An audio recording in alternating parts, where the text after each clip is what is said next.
Deputation ঘিরে বিক্ষোভ বর্ধমানে, 9 দফার দাবিতে বিক্ষোভ।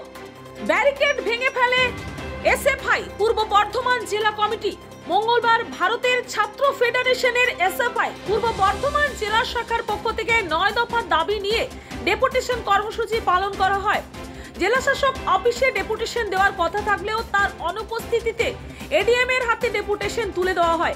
ডেপুটেশন ঘিরে কার্যত কার্জন গেট এলাকায় উত্তেজনার সৃষ্টি হয়। বর্ধমান রেল স্টেশন থেকে মিছিল করে এদিন আসেন কার্জন গেটে। কার্জন গেটে কোর্ট কম্পাউন্ডের সামনে এসএফআই কর্মী সমর্থকদের প্রথমে ব্যারিকেড দিয়ে পুলিশ আটকে দিলে তা ভেঙে ফেলে। এরপর দ্বিতীয় ব্যারিকেডের সামনে অবস্থান বিক্ষোভে সামিল হয়। পরে কয়েকজন প্রতিনিধিকে জেলা শাসকের দপ্তরে নিয়ে যাওয়া হয়, যেখানে 3টি অফিস ঘোরানোর পরে এডিএম তাদের হাতে ডেপুটেশন গ্রহণ করেন। এসএফআই পূর্ব বর্ধমান জেলা সভাপতি প্রবীর ভৌমিক এই বিষয়ে কি জানালেন আমরা শুনে নেব। গোটা বর্ধমান জেলা জুড়ে আপনারা ইতিমধ্যে জানেন, বিভিন্ন সংবাদ মাধ্যম আপনারাই দেখিয়েছেন যে একদম প্রাথমিক বিদ্যালয় থেকে শুরু করে বিশ্ববিদ্যালয় শিক্ষা ব্যবস্থার বেহাল অবস্থা। এই বর্ধমান নয়, গোটা পশ্চিমবঙ্গ জুড়ে তৃণমূল জামানায় শিক্ষাটাকে লাটে তুলে দিয়েছে। বর্ধমানের একদম গ্রামীণ ক্যাম্পাস থেকে শুরু করে এখান থেকে লড়াই শুরু করে বিশ্ববিদ্যালয় পর্যন্ত লড়াই এসএফআই দীর্ঘদিন যাবৎ করে আসছে, ভবিষ্যতেও করবে। বিডিও অফিস থেকে এসডিও অফিস হয়ে আজকে ডিএম এর কাছে এসেছে, নির্দিষ্ট 9 দফার দাবিতে এসেছে। গ্রামীণ স্কুলগুলোতে খেটে খাওয়া মানুষের ঘরের সন্তানরা পড়াশুনো করতে পারছে না টাকার অভাবে, তাদের 240 টাকার বেশি ফি নেওয়া হচ্ছে।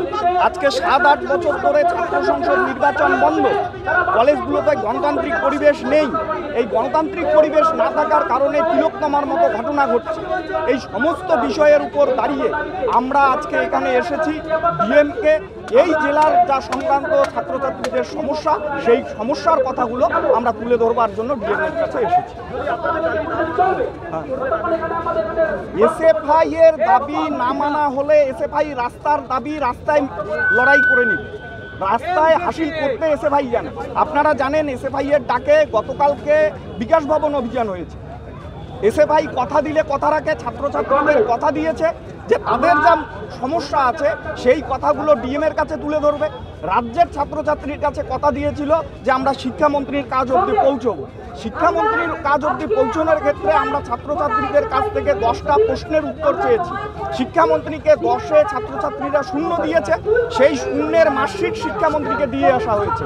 আজকে এখানে যদি দাবি না মেনে নেওয়া হয়, ভবিষ্যতে আরও ব্যাপক অংশের ছাত্রছাত্রীকে নিয়ে সংগঠিত হয়ে আবার ডিএম অফিস আসবো, আবার শিক্ষা দপ্তর যাব, বিকাশ ভবন যাব। 240 টাকার বেশি স্কুলগুলোতে ফিস নেওয়া হচ্ছে এবং যে টাকাগুলো নেওয়া হচ্ছে সেগুলো যাচ্ছে কোথায়? এছাড়াও কলেজগুলোতে সংসদ নির্বাচন এতদিন ধরে হচ্ছে না কেন? কেন বন্ধ? এইসব নিয়ে আমাদের ডিএম অফিস অভিযান হচ্ছে। দাবি কত দফার আছে? দাবি অনেক দাবি আছে। এছাড়াও জিএস গ্যাস সেল এগুলো নিয়ে অনেকগুলোই দাবি রয়েছে। এছাড়া হচ্ছে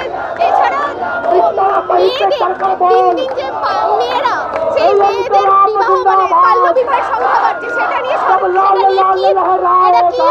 কি করছে সেটাও আমাদের দাবির মধ্যে পড়ছে।